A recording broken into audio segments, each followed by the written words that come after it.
Bonjour à tous et bienvenue sur notre chaîne YouTube Accessoires Asus TV. Aujourd'hui nous allons vous présenter le démontage du produit Asus, le UM431DA. Allez, c'est parti pour le démontage. Alors donc voilà, on se retrouve donc pour le démontage du UM431DA. Donc comme d'habitude, la petite boîte d'outillage qui va bien avec tous les petits embouts et le tournevis, et ainsi aussi un petit système donc pour ranger votre visserie histoire d'être organisé. Allez, on attaque le démontage. Alors ici vous avez donc des vis Torx. Donc en principe ce sont les mêmes tailles, je dis bien en principe. Et sur ce modèle il faudra faire attention de ne pas tirer on aura défait toutes les vis. Il se peut qu'il y ait des vis sous les patins, pas sur tous les modèles, mais il faudra faire attention quand vous allez tirer dessus.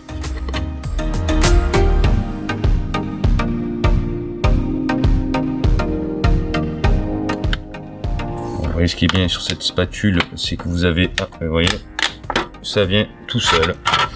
Vous avez vu, je n'ai pas forcé. Donc là, nous avons le bottom du UM431DA, donc une pièce qu'on peut changer. Alors ici nous avons donc la batterie, une carte Wi-Fi, vous avez le système de refroidissement, ce qu'on va appeler le thermal module, vous avez le système de son, les speakers, et on va décortiquer ensemble ici par exemple le M2 SATA, qui est les nouvelles technologies de disque dur.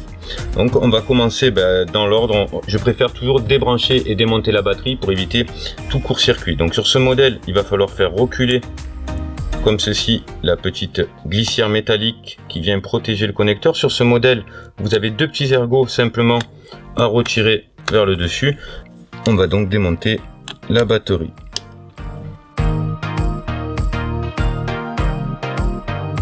Et là nous avons le système de batterie. Vous pouvez commander si elle ne tient plus la charge. Alors là, on voit qu'on a accès donc au screen pad. Donc là vous avez trois vis qui le tiennent, mais on va continuer par les accessoires autour. En l'occurrence on va commencer par démonter le système de son. Alors comme sur toutes les vidéos je l'explique, surveillez bien où passe le câble, histoire de le remettre comme le fabricant l'avait mis. C'est pour optimiser et éviter de pincer le câble quand vous allez remonter votre appareil. Alors là on voit juste un système de cylindre bloc, donc il n'y a pas de vis. On ne tire jamais, bien sûr. On voit ici que vous avez la prise, donc si vous n'y arrivez pas, comme j'ai les gants, c'est un peu délicat, je vais l'attraper avec la petite spatule en plastique. Voilà. Hop, je le débranche et je le tire en le faisant passer dans le passe-câble comme ceci. Celui-ci aussi, il était posé que sur les cylindres blocs, et vous avez le système de son, dit les speakers. Ensuite on va continuer donc à démonter ces petits éléments, tout ce qui est petits accessoires. Donc on va commencer d'abord par débrancher les systèmes de nappe. Donc vous avez toujours ces petits ergots qu'il faudra soulever pour déclipser votre nappe. Je ne sais pas si vous voyez bien à la caméra, mais là j'ai relevé le petit ergot en plastique. Il faudra le faire ici aussi, parce que vous avez une IO-card qui va être reliée par une nappe à la carte mère. Hop, et on relève les petits ergots. Donc celui-là, vu qu'il est gêné par le ventilateur, je le débrancherai après. Alors là on a accès facilement au pad. Du coup c'est ce qu'on va débrancher et démonter. Ici vous avez un petit ergot pour le petit retour de l'empreinte digitale qui est sur le screen pad. Je le débranche et je dévisse ici.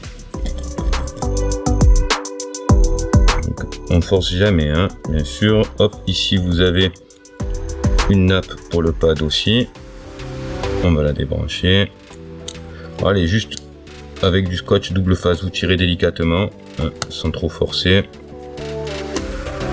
On va retirer ici, c'est pareil, c'est scotché. Si le constructeur l'a mis, c'est que c'est utile. Ce qui tient, c'est uniquement l'autocollant.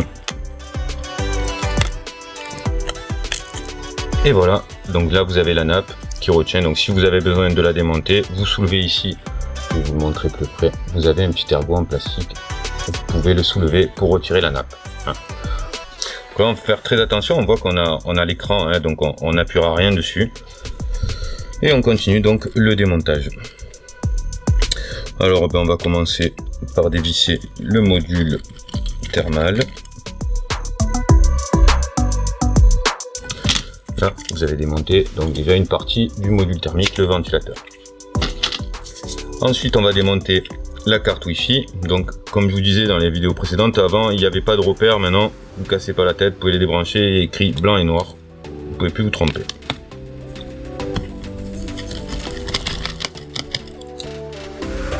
Ça, je vais le garder avec la carte Wi-Fi. Ici, vous avez le système de thermal qui est la version passive. Donc, on ne va pas forcément la démonter parce qu'il va falloir remettre de la pâte thermique. Hein, mais vous avez uniquement les 4 vis à démonter. Vous retirez, vous nettoyez à l'alcool 90, vous remettez de la pâte thermique, bien sûr, pas trop, et vous refixez vos 4 vis. Ici, on va démonter le disque dur M2 SATA. Pareil, on va garder sa vis. Lui, ça doit se relever, mais il est scotché, donc il se relève pas. On va juste, voilà, et le retirer en tirant vers l'arrière, simplement. Hein, donc je vais garder la vis avec. Donc voilà, pour le système ici du disque dur, on va continuer à démonter la carte mère. On voit qu'elle est prise avec les charnières de l'écran, hein, on va bien sûr aussi démonter pour désolidariser. On va vous montrer comment changer. Alors sur ce modèle là, ça sera un module complet, mais je vais vous montrer ça après. Alors, il est toujours bien analysé l'ordinateur. On voit qu'on a une petite nappe ici sur ce modèle qu'il va falloir débrancher, qui passe dans votre écran. Donc il faudra relever comme les autres le petit ergot. Si vous n'arrivez pas à l'attraper, vous prenez la petite spatule en plastique et vous relevez. On va la débrancher après. Ici, donc il faudra se rappeler qu'il passe dans la nappe. Hein. Hop, hop.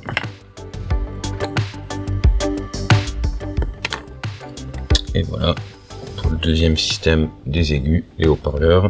On va garder pour ces modèles, hop, les vis avec.